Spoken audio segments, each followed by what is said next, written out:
नमस्कार, मेरा नाम है राघव गीते। मैं एक्टर हूँ और 2009 से मध्य प्रदेश में काम कर रहा हूँ एज़ एन एक्टर। अभी तक मैंने जॉनी जंपर, जनहित में जारी, डॉक्टर अरोरा, शिक्षा मंडल, निर्मल पाठक की घर वापसी, सेल्फी, द रेलवेमैन, इन कुछ फ़िल्म्स, वेब सीरीज़ में काम किया। इनमें से कुछ अ, फ़िल्म्स, वेब सीरीज़ आएँगी, कुछ आ चुकी हैं।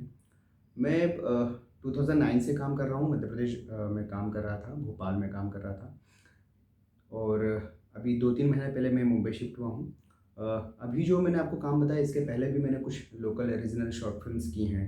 मैंने थिएटर किया है थोड़ा बहुत। इसके अलावा जब मैं मुंबई आया तो होता है 1-2 महीने पहले मैं मुंबई शिफ्ट हुआ तो होता है कि जब भी कोई एक्टर मुंबई शिफ्ट होता है तो हर एक्टर के मन में रहता है कि उसे कुछ काम मिले।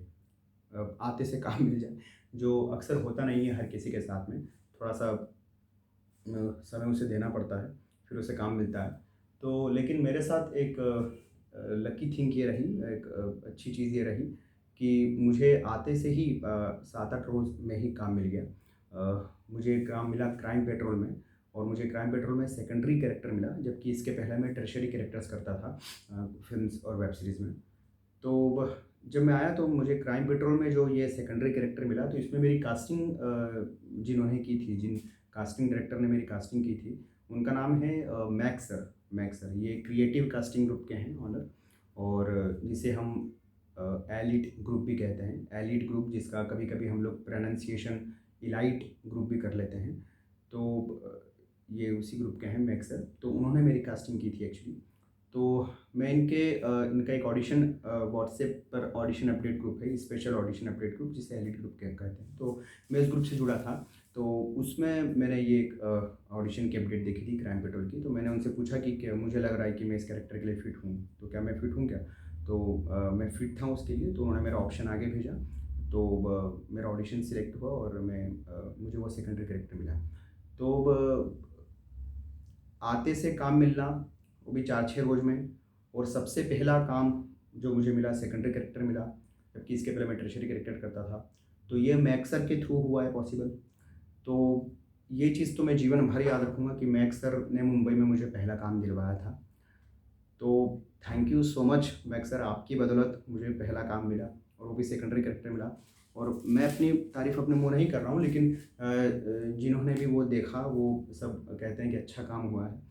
तो वो मैक्स सर के कारण ही हुआ कि उनकी वजह से मेरी कास्टिंग हुई 4-6 रोज़ में ही। तो दिल से थैंक यू सो मच, आपकी वजह से मुझे वो मिला काम। अ, अगर आप में से कोई एक्टर है और वो एक्टर बनना चाह रहा है, वो मुंबई आ रहा है, तो मैं उन्हें यही सलाह दूँगा कि अगर मुंबई में आ रहे हैं, तो अगर इसके पहले उन्होंने कहीं काम किया है, वो कहीं सीख कर आए हैं, तो तब तो कुछ बात ही नहीं है। लेकिन अगर उन्होंने इसके पहले काम नहीं किया है, तो मैं उन्हें यही एक सजेशन कह सकते हैं, मैं ये देना चाहूँगा कि आप प्लीज़ कहीं से थोड़ा बहुत थिएटर करके आएँ। थोड़ा बहुत कहीं स्कूल जॉइन करें, एक्टिंग स्कूल जॉइन करके आएँ। अगर आप मुंबई में आकर थिएटर करना चाहते हैं, तो आप मुंबई में भी आकर थिएटर करें, एक्टिंग स्कूल जॉइन करें, बहुत सारी एक्टिंग स्कूल्स हैं। साथ ही साथ अगर आपने थिएटर किया है जैसे कि मैं अपने खुद से कहता हूँ कि मुझे सैटिस्फाइड नहीं होना है। मेरी जो भी परफ़ॉर्मेंस है जब मुझे कुछ कास्टिंग डायरेक्टर्स मिलते हैं तो वो मुझे कहते हैं कि राघव तुमने उस फ़िल्म में अच्छा किया। तो मैं उनके सामने तो मुस्कुरा देता हूँ कि हाँ, अच्छा किया, लेकिन मैं अंदर ही अंदर अनसैटिस्फाइड रहता हूँ। मैं अपनी खामियाँ ढूँढ लेता हूँ कि नहीं, बिल्कुल अच्छा नहीं था वो, उसे मुझे अच्छा करना है। वो आगे और अच्छा करना है। तो सैटिस्फाइड नहीं होना है। क्योंकि शाहरुख खान सर कहते हैं ना कि उनके मुँह से मैंने सुना और ये चीज़ सही भी है कि क्रिएटिव जो व्यक्ति होता है, क्रिएटिव व्यक्ति अगर सैटिस्फाइड हो गया तो वो गया काम से। तो हमें अब सैटिस्फाइड नहीं होना है, हमें इम्प्रूव करते जाना है। हमें ये नहीं कि अब बस बहुत अच्छे एक्टर बन गए, हमें इम्प्रूव करते जाना है। एक चीज़ ये धैर्य तो सबसे बड़ी चीज़ है ही, मुंबई में धैर्य रखना पड़ेगा। दूसरा ये कि आप एलिट ग्रुप से जुड़ सकते हैं। अगर मैं खुद से कहूँ तो मैं तो एलिट ग्रुप से जुड़ा रहूँगा अब, क्योंकि एक अच्छा ग्रुप मुझे लगा। वो अच्छा ग्रुप क्यों मुझे लगा, मैं दूसरे कास्टिंग अपडेट ग्रुप से भी एड था, लेकिन उनमें दिक्कत ये थी कि उनमें फ्रॉड ऑडिशंस भी आते थे। लेकिन एलिट ग्रुप या जिसे हम इलाइट ग्रुप कहते हैं, उसमें 100% जेन्युइन अपडेट्स आते हैं, 60 से 70-80 अपडेट डेली आते हैं और सबके सब जेन्युइन रहते हैं।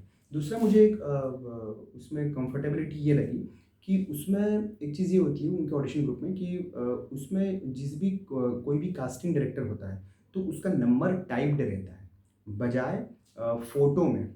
दूसरे जो कास्टिंग ग्रुप्स रहते हैं उनमें फ़ोटो एक होती है जिनके अंदर ऑडिशन के अपडेट्स लिखे होते हैं और उसी फ़ोटो के अंदर नंबर भी होता है कास्टिंग डायरेक्टर का। तो फिर उस नंबर को बाहर लेना, फिर उसको टाइप करना, सर्च करना, उसको फिर सेव करना, फिर व्हाट्सएप पे उनको सर्च करना, फिर उनको प्रोफ़ाइल भेजना, बहुत टाइम लेंदी होता है वो, इतना टाइम होता नहीं है। हम ऐसे ही करते रहेंगे तो फिर क्या होगा? तो इस ग्रुप में एक चीज़ मुझे ये भी अच्छी लगी कि नीचे नंबर टाइप्ड रहता है, तो डायरेक्ट उस पे क्लिक करके डायरेक्ट उनके व्हाट्सएप चैट पर जाके हम उन्हें प्रोफ़ाइल सेंड कर सकते हैं। वहीं के वहीं हम उनका नंबर सेव कर सकते हैं और 100% जेन्युइन ग्रुप अपडेट्स तो आते ही हैं।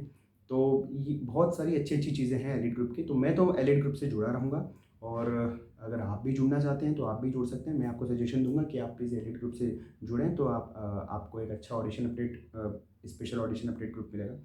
और लास्ट में मैं बस थैंक यू कहना चाहूँगा मैक सर को कि उनकी बदौलत मुझे मुंबई में जो कि पॉसिबल नहीं है, वहाँ बहुत टाइम लग जाता है काम मिलने में और मैक सर के ज़रिए मुझे काम मिला, वो भी सेकेंडरी कैरेक्टर। और thank you so much sir, मैं आपके साथ आगे भी काम करना चाहता हूँ। Thank you so much again, thank you.